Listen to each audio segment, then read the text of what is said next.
sabar dengan ujian yang Allah berikan.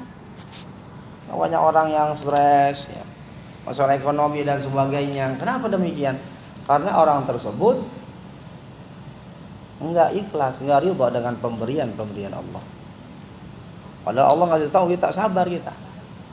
Paling ya orang kena musibah Allah enggak bakalan lama. Fa inna ma'al usri yusran, inna ma'al usri yusran. Gitu Allah.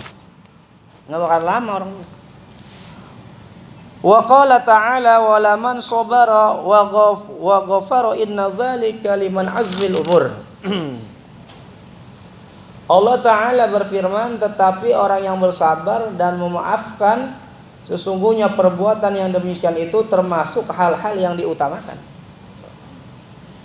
Orang yang sabar, suka maafin orang punya salah sama kita nggak langsung dendam sama orang tersebut, maafin tuh orang.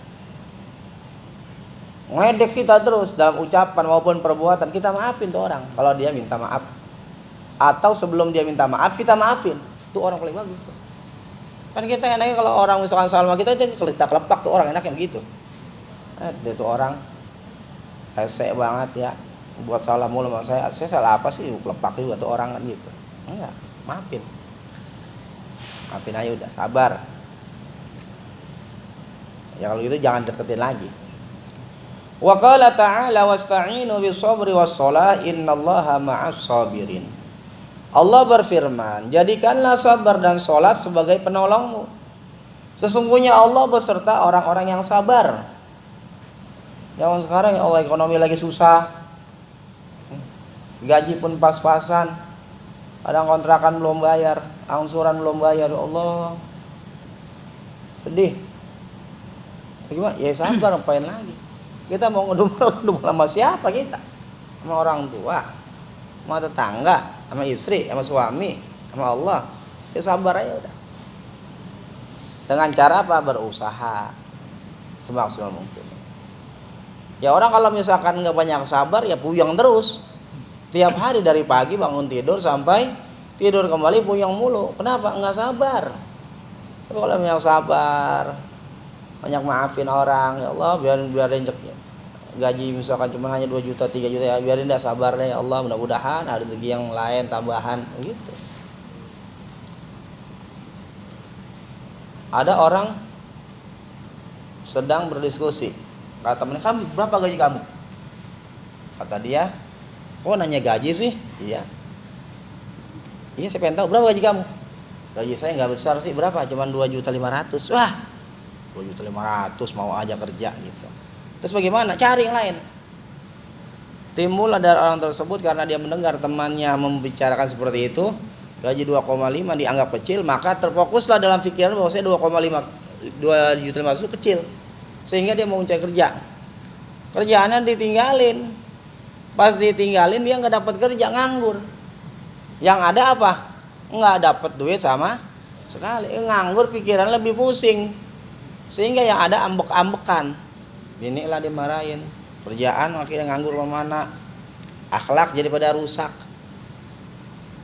Jadi kita bersyukur aja udah, kita syukur gaji kita sekian ya, alhamdulillah. Emang itu yang Allah kasih rezeki. Siapa sih orang yang nggak pengen jadi orang kaya?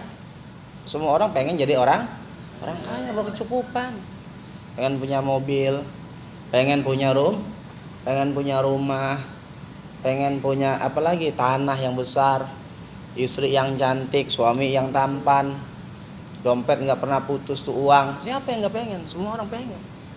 Tapi apalah daya kalau semuanya orang jadi orang kaya semuanya, siapa yang mau jadi orang miskin? Kalau semua orang jadi orang miskin, siapa yang mau jadi orang kaya? Maka cukup, Allah itu adil. Ada yang kaya, ada yang miskin, ada yang setengah-setengah. Cuman kalau bisa kita jangan sampai miskin banget dah, ya setengah-setengah dah, menengah ke bawah dah gitu. Kalau misalkan miskin benar kita repot juga.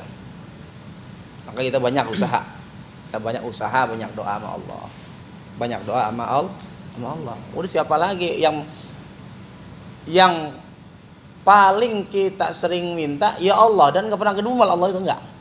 Malah Allah itu seneng kepada kita kalau kita terus minta merengek kepada Allah. Allah itu seneng.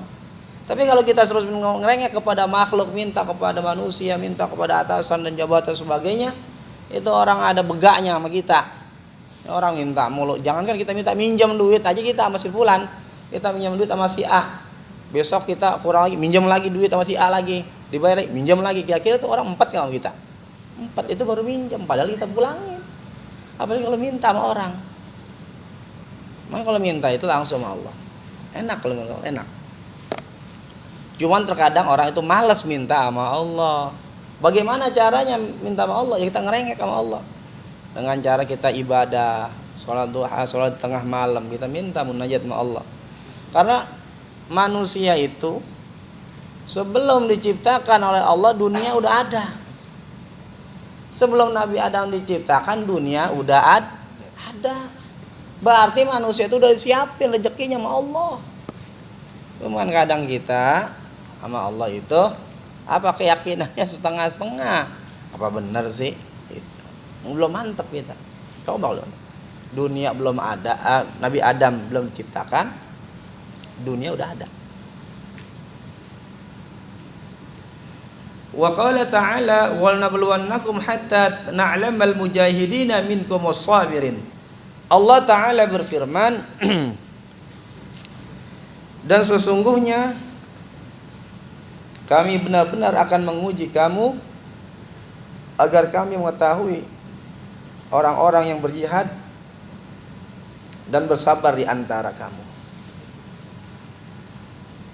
Wan Abi Malik Al-Haris bin Asim Al-Ash'ari radhiyallahu anhu qala Rasulullah sallallahu alaihi wasallam at-tuhuru syatrul iman walhamdulillahi tamla'ul mizan wa subhanallah walhamdulillah tamla'u ma bainas sama'i wal ard was-salatu nurun was-sadaqatu burhanun was-sabru diya'un wal qur'anu hujjatun laka aw 'alaika kullun nas yaghdu faba'ighun nafsahu famu'tiquha aw mubiquha. Dari Abu Malik Al-Haris bin Asim Al-Ash'ari radhiyallahu anhum, ia telah berkata bahwasanya Rasulullah sallallahu alaihi wasallam bersabda, suci adalah sebagian dari iman. At-tuhur syatrul iman. Jadi kalau orang yang senang bersuci itu adalah sebagian daripada iman. Apa di antara senang bersuci? Enggak pernah lepas wudu. Itu Jenderal Sudirman, panglima kita, panglima besar Jenderal Sudirman, beliau enggak pernah lepas wudu. Maka banyak kekaromahan yang diceritakan Panglima Jenderal Sudirman. Maka orang-orang yang menjaga kesuciannya atau sering menjaga daripada kesuciannya, sama saja dia menjaga iman. At-tuhur syatrul iman. Suci adalah sebagian dari iman. Kalau dia sudah dirinya mensucikan daripada hadas kecil, hadas besar, dan mensucikan hati-hatinya daripada perbuatan-perbuatan yang tercela seperti riya, sum'ah, ujub dan sebagainya, takabur, dendam, hasud, ya kan? Enggak senang sama orang, dibersihkan, maka timbul nanti sedikit-sedikit akan timbullah iman. Bagaimana kita bisa menjadi orang yang sabar, orang yang ridha dan sebagainya? Tidak akan bisa mungkin kita mencapai menjadi orang yang sabar, tawakal, ridha dan sebagainya kalau penyakit-penyakitnya belum disembuhin. Kita mau jadi orang ikhlas, kita mau jadi orang yang benar, kita mau jadi orang yang ridha, kita mau jadi orang yang tawakal. Kita belajar kitab semanapun tidak akan bisa menjadi orang yang sabar, orang yang ikhlas kalau penyakitnya enggak disembuhin dulu. Apa penyakitnya? Ya penyakit hati. Di antaranya hasud sama orang, itu penyakit hati itu. Kalau misalkan hasudnya sudah hilang, kita sama orang nggak ada perasaan hasud, nggak ada perasaan iri dengki sama orang, orang lain mau jatuh, orang lain mau meningkat derajat sama dia, tidak berpengaruh pada dirinya, biasa-biasa saja, ya nggak ada efek dalam hatinya karena nggak ada rasa hasud. Maka nanti sama Allah Subhanahu wa taala ditimbulkan orang tersebut apa? Sifat tawakal.